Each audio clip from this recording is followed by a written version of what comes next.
কবিগুরুর জন্মদিন উপলক্ষে নিয়ে এলাম সাদা পনির, যা কবিগুরুর ভীষণই পছন্দের। কিভাবে রান্না করবেন সেটা দেখাবো। খুব কম সময়ে তৈরিও হয়ে যাবে। নমস্কার বন্ধুরা, মাই সিম্পল লাইফস্টাইল ব্লগে স্বাগত জানাই। এটা কিন্তু রুটি পরোটার সাথে বা পোলাও এর সাথে ভীষণ ভালো লাগবে।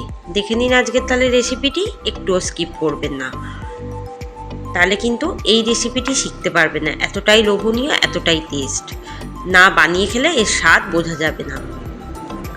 প্রথমে কড়ায় হাফ কাপ সাদা তেল দিয়ে দেবো। তেলটা ভালো মতো গরম হয়ে গেলে একটু বড় করে কাটা পনিরগুলো দিয়ে দেবো ভাজার জন্য। পনিরগুলোকে খুব ভালোভাবে কিন্তু ভেজে নিতে হবে, তাহলে পনিরের যে একটা গন্ধ থাকে সেটা কিন্তু চলে যাবে আর খুব সফট হবে। এরপর যা যা মশলা বাটবো দেখিয়ে দিই। 10-12টা কাজু আর হাফ কাপ কিশমিশ, 4টে কাঁচা লঙ্কা, 1 টেবিল চামচ চারমগজ, 2 টেবিল চামচ পোস্ত। প্রথমে ড্রাইভাবে এটাকে ব্লেন্ড করব, তারপর সামান্য একটু জল দিয়ে এটাকে ভালোভাবে পেস্ট করে দেবো মিক্সারে, তাহলে ভালোভাবে মশলাগুলো বাটা হয়ে যাবে ঘন ঘনভাবে। এদিকে কিন্তু পনিরটাও ভালোভাবে ভাজা হয়ে গেছে, দেখুন হালকা হালকা কিন্তু লাল রং ধারণ করেছে। এরপর মশলাটা বেশ ঘন ঘনভাবে বাটা হয়ে গেছে, আর পনিরটা তো ভাজা হয়েই গেছে, আগেই দেখালাম। এরপর দিয়ে দেবো নুন। যেহেতু আমি নুন ভাজার সময় ব্যবহার করিনি তাই নুন দিলাম। যেহেতু পনিরটা ভাজা হয়ে গেছে, এবার কিন্তু ওই বাটা মশলাটা দিয়ে দিলাম।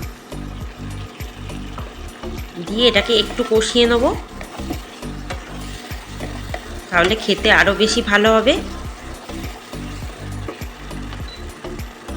আঁচটাকে কম রেখে কষাবো। এরপর দিয়ে দেবো হাফ চামচ চিনি। আমি এখানে ব্রাউন সুগারটা ব্যবহার করছি। দেখুন কষানো হয়ে গেছে। কিভাবে বুঝবেন? কড়ার গায়ে যখন মশলাগুলো লেগে যাচ্ছে আর হালকা হালকা তেলও ছেড়ে দিয়েছে। এরপর দিয়ে দেবো হাফ কাপ দুধ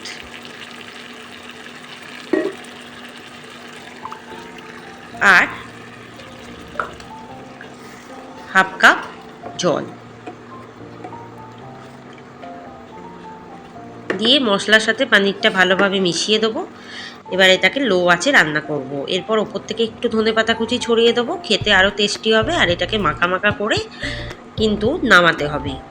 নুনটা অবশ্যই নিজেদের স্বাদ অনুসারে চেক করে নেবেন। 15 মিনিটের জন্য একদম আঁচটাকে কম করে ঢাকা দিয়ে রাখবো। 15 মিনিট পর ঢাকাটা খুলবো। দেখুন একদম কিন্তু মাখা মাখা হয়ে গেছে আর মশলাগুলো কড়ার গায়ে লেগে যাচ্ছে, তার মানে বুঝতে হবে যে একদম কিন্তু পনিরটা তৈরি হয়ে গেছে। এবার রুটি পরোটা বা পোলাওয়ের সাথে সার্ভ করে দেবো। কবিগুরুর জন্মদিনে এই রেসিপিটি বানাতে পারেন, কবিগুরুর ভীষণ পছন্দের। আপনারাও বানিয়ে খেতে পারেন, ভীষণ ভালো লাগবে, কথা দিলাম।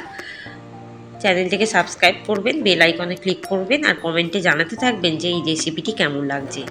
ভালো থাকবেন, সুস্থ থাকবেন, সাবধানে থাকবেন। অবশ্যই এই রেসিপিটি বানিয়ে আমাকে জানাবেন। কার কার পনির খেতে ভালো লাগে এটা কিন্তু অবশ্যই আমাকে কমেন্টে জানাবেন। আজকের রেসিপি এখানেই সমাপ্ত হলো। ধন্যবাদ। শুভ 25শে বৈশাখ।